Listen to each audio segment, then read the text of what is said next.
Racist landlord refuses to help interracial couple with lease. So I get him fired and get free rent in the process. Here's what happened. Subscribe to Am I the Jerk on YouTube and hit the bell for notifications.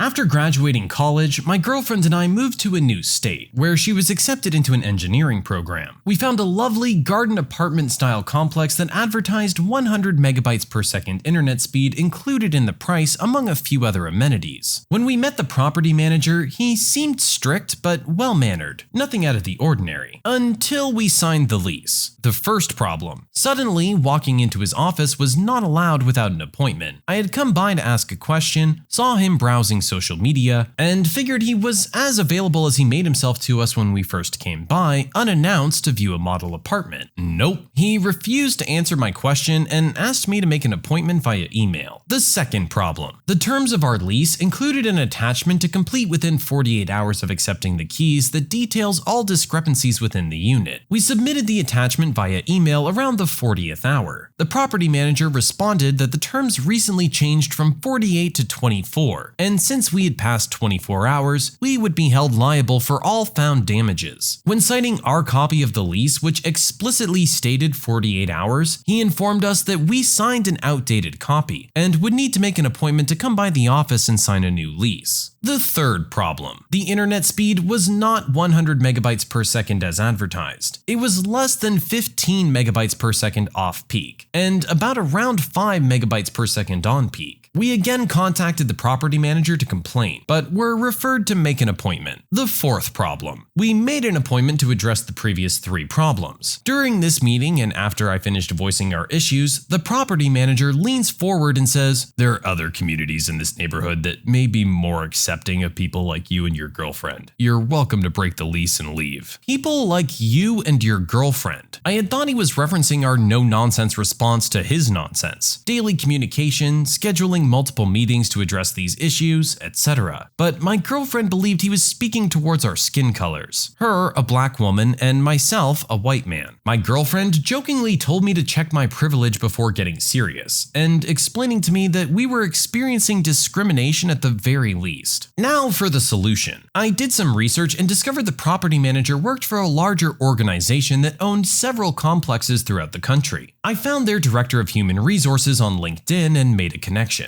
I then emailed her copies of all email correspondence, screenshots of the lease, pictures of the internet speed flags advertised by the road, and more shots of online speed tests. We further noted his comment and the implications behind it. The human resources director replied within a few hours and promised us she would look into the issue. About 2 days later, the property manager called and asked us to come by his office at our convenience. We showed up near the end of the day and sat down across from him. He then proceeded to ask us if we would be willing to write a letter stating that we accepted his apology, despite not yet offering said apology, and in return he would credit us a month's rent, accept our damages attachment, and promise to have the ISP on site within a week to assess the internet issues. We declined. He got personal with us and revealed his job may be at stake, and asked us to reconsider. My girlfriend leaned forward and said, "There are communities in this neighborhood that may be more accepting of people like you. You're welcome to leave." The property manager was replaced in a week with a super sweet older woman who not only gave us all the things the original property manager had promised, 1 month credit, accepting the damages attachment, and then further scheduling maintenance to fix said damages, having the ISP assess and upgrade the internet to promised speeds, but she also made it clear her office was always open for anything we may need. I looked up the old property manager about a few months later on LinkedIn. Still unemployed. This is just gross. It's quite blatant what he was trying to say with that comment. It's frankly a disgusting attitude to have in the first place. And for him to call you in there and try and make an agreement before he apologizes really shows how gross this guy really is. You know that's not going to be a genuine apology. He's just saying it to save his own butt. And if I were our original poster, at that point, I would be actively doing anything I can to get you out of there. Not doing you any kind of favors. If you're going to act like a jerk, you're gonna get treated like a jerk. And you can go live with all the other jerks in the neighborhood where they're more accepting of people like you. Scammer trying to rip off my client tries to convince them that I'm the one ripping them off and that I don't actually work at the bank, which we are currently standing in. I work at a bank, and one of the most common queries we get from customers is if a phone call they've received is actually from us or a scam. This happened when I had only been working at the bank for a few months, but a customer came in saying he'd been getting multiple phone calls a day from the bank saying he needed to transfer money out to a safe account, so came in to see what was actually going on. After checking records, it definitely was not us calling him. Top tip, your bank would never ask you to transfer money anywhere. I told him to stop answering the phone and just block the number. It was at this point they tried calling him again, so we decided to have some fun. The customer answered the phone and the scammer started the spiel that he needed to go into the bank and transfer money straight away. It was urgent, but to tell us that the money was for family. He replied, "Well, I'm actually at the bank right now. I'll hand you over to the cashier and you can tell her the details." I didn't know what to expect on the other end of the phone, but after introducing myself to the scammer, who at this point was probably in a panic, they started cursing me and telling me it was wrong for me to pretend to work for a bank. And how dare I put people in danger and try to steal their money. I then pointed out that it was he in fact that was doing that, and again got, "You don't work for the bank, you're a scammer," blah blah blah. The customer and myself let him go on for another minute and then just hung up. Surprisingly, this has happened to other colleagues of mine. I don't know what the scammers think they're going to achieve at this point, because the customer's obviously not going to believe an anonymous person on the phone that a fully uniformed employee in front of them doesn't work for the bank. But who knows? Arguing back with scammers can be a bit of fun for us, especially knowing some of the damage those jerks cause.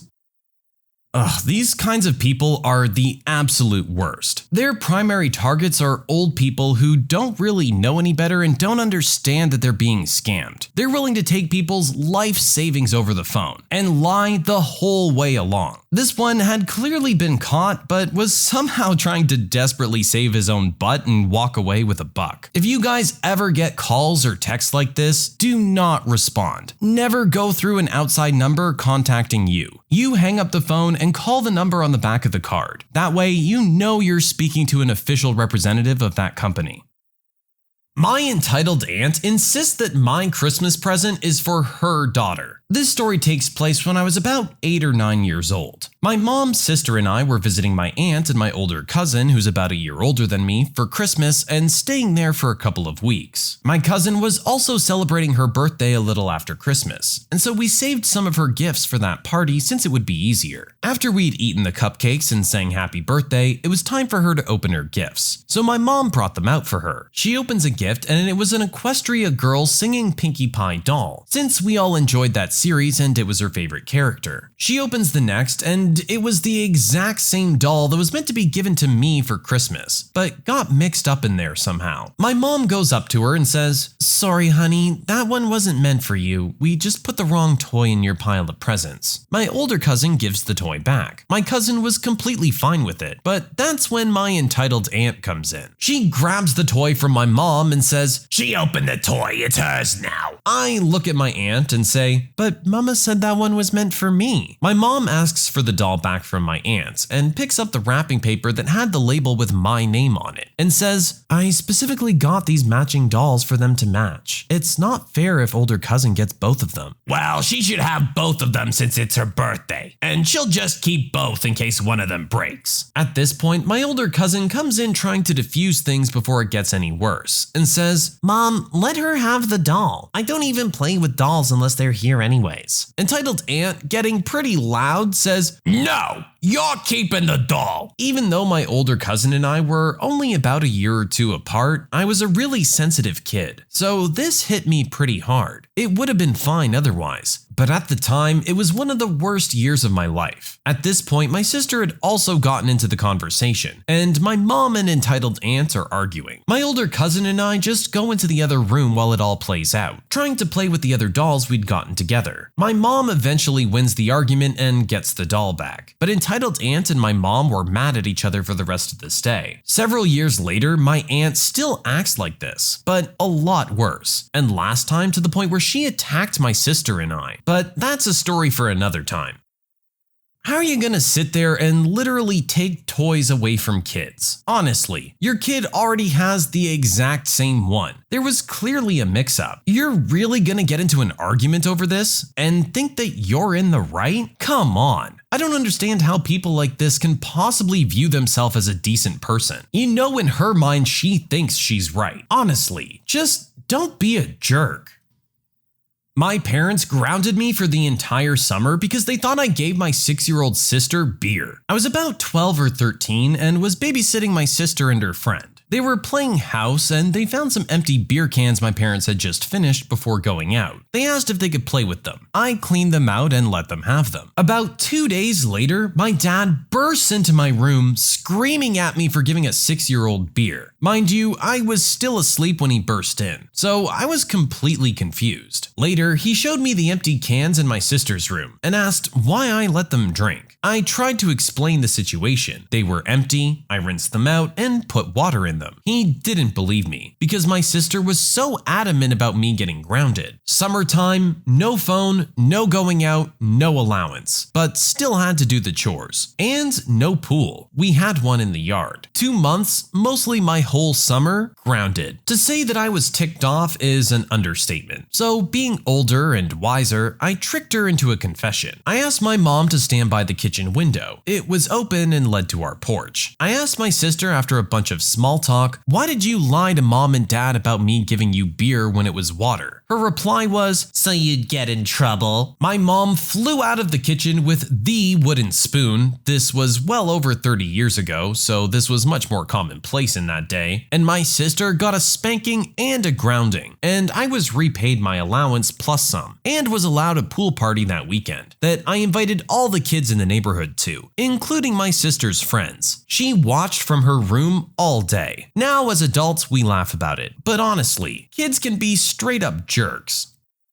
Yeah, this is one of those kids will be kids situations. This is just the kind of thing siblings do sometimes. It sucks as the parent trying to weed out what actually happened, but you can only do your best. Obviously, the parents would be pretty upset if they thought that the 6-year-old had been drinking beer. I'd like to think that any 12 or 13-year-old would know that that's a really bad thing to do and that you would have a little more trust in them, but I guess they're just reacting in the moment. Either way, yeah, it's a 6-year-old. Surely you can outwit them and come out of this on top. I called out my sister's good-for-nothing boyfriend and told him to go get a job. My sister, 22, is starting med school in the fall. She's been dating Jack, 23, since high school. He's been in college for 5 years now, changed his major twice, and only has an associate's. We were having dinner to celebrate my sister, and my whole family was there. Jack decided to tell everyone at my sister's dinner that his parents told them they wouldn't pay for his schooling anymore. My sister started to comfort and reassure him. It ticked me off that she had to do that at her own party. I told the boyfriend I could help him with his resume, but he said he didn't need to work on his resume since he didn't have his degree yet. I asked what exactly his plan was, and he said he didn't have one yet. I changed the topic to my sister's upcoming trip she's taking with her friends. Jack then uses this to transition to talking about how he wants to apply to study abroad, but is not sure how he'll pay for it. I said, "I've always found the best way to make money is with a job." He glared at me, and my dad changed the topic. After dinner, Jack came up to me and asked if I had a problem. I said I didn't appreciate him tainting my sister's event with his sob story about how he couldn't get a 4-year degree in 5 years. He said I was a hypocrite with a useless art degree that doesn't even use my degree in my job. I said that's irrelevant because I have a job, and he should probably get one too, because my sister's a student and can't afford to carry his worthless butt. He called me a self-righteous jerk and left. I've been thinking about it and I think I overreacted, and I could have just blown him off and not talked to him when he came up to me. I doubt cussing at him is going to convince him, so I probably shouldn't have done that. No, you did the right thing. He needed to be called out. If you don't say anything, this can go on for years. And then everyone's too heavily invested, and your sister's stuck in this relationship with this worthless no-good nobody. I would have said the same thing. You need money? Go get a job. Who cares if you don't have a degree? Go get a job at McDonald's or Starbucks. You need money. Be humble. Go get a job and make some. My sister thinks I'm gonna forget a $37,000 debt just because she wants me to. My mother died about 2 months ago. She didn't leave behind much other than a paid-for house worth about $180K and a little money in the bank. Mom announced a couple of years ago that she intended to leave her house to my sister Sarah, who takes care of her severely disabled son full-time. Mom said that she wanted to make sure they had a roof over their heads, and the rest of her kids could make it on their own. Sarah does struggle a lot, and has said many times that she wouldn't have been able to make it without Mom. When Mom died, she had some bills outstanding, but her biggest debt was that she owed me $37,000. I'd loaned her the money so that she could fix her plumbing and septic system, as well as making the house more handicapped friendly for Sarah and Jeremy. Mom had been paying me back every month. I have paperwork proving the money is owed. Here's the problem. If I file a claim against her estate like any other creditor would do, my brother, John, Mom's executor, will have no choice but to pay it. But to do so, he'll have to sell the house since there isn't money in the estate to pay it any other way, which means that Sarah and Jeremy will have to find a different place to live. I know Mom wanted Sarah to have the house. There's also the issue that Mom's will said Sarah got the house, but any money in the estate would be split evenly between the other 4 of us. So technically, we think that means Sarah would actually get nothing. John is talking to a lawyer to make sure he's reading that right. Sarah's also concerned that if she did get a large amount of money, John and I have both said that we would give her whatever we got from the house if it does get sold, that it could interfere with the help she gets from the government. John and Sarah are both pushing me to not file a claim against the estate, but if I don't, then the loan basically goes away. Sarah has said that she'll pay it back to me and would even sign a new loan. The trouble is that I don't believe her. She's borrowed money before and never paid it back. Not because she doesn't want to, but because she can't afford to. She struggled for money living with Mom, so it's going to be even worse for her without Mom paying the bills in the house as well. If I don't file a claim, I'll be out $37,000, and that's far more than I ever want to hand over as a gift, even to my sister. I've told John and Sarah that I'm officially filing a claim on Monday morning. They're both calling me a greedy jerk and telling me I'm ignoring what Mom wanted. I think it's unreasonable to expect me just to forget $37,000. Am I the jerk? I feel like the reactions on this one may vary, but I'm gonna have to come down and say that yeah, you're being a jerk. I understand that that is a lot of money, but you need to think about what you're doing to your family over $37,000 you clearly had to spare. Your sister has a disabled son, no home of her own, and is struggling to pay bills. And you're upset that you don't have $37,000 extra dollars in your account? If anyone needs charity, it sounds like your sister does. For God's sake, help her out. You're 100% being a jerk about this.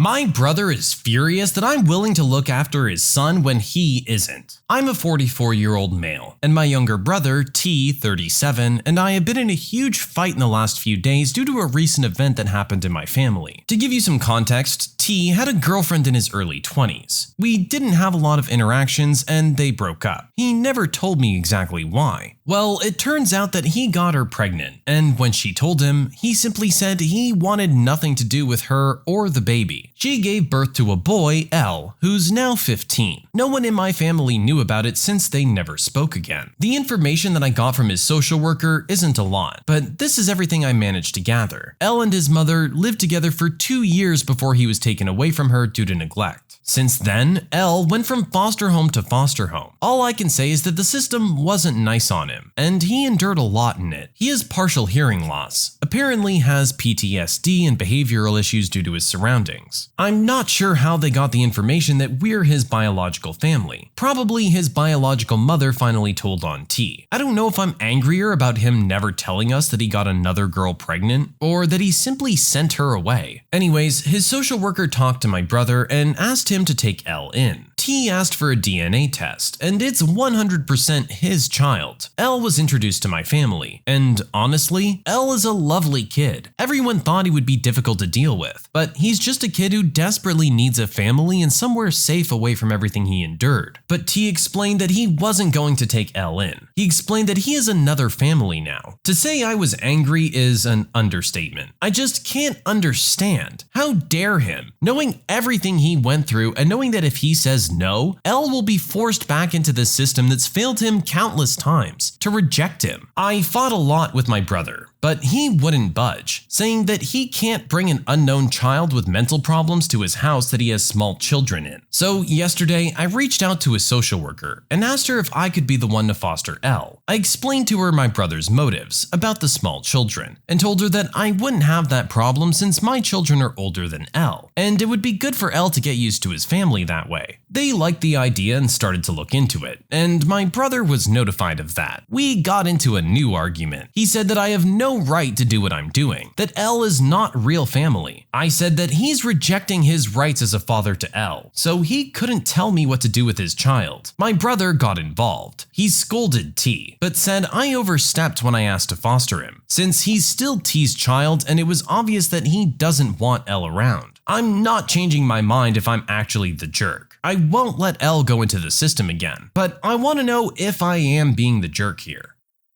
I think this is another one of those, no way in heck are you the jerk. I get that this might make your brother feel uncomfortable, but this is something that you feel you need to do. This is a kid in need who's a blood relative, and you're willing to look after them. Your brother is just making excuses as to not have an uncomfortable situation with his newfound son. If that's the moral bar he wants to set, that's entirely up to him. You've decided to set the bar a little higher and actually take care of this child. What you're doing for him massively outweighs your brother being a little ticked off. He's just gonna have to get over it, because at the end of the day, a kid having a roof over his head is more important than your brother's feelings.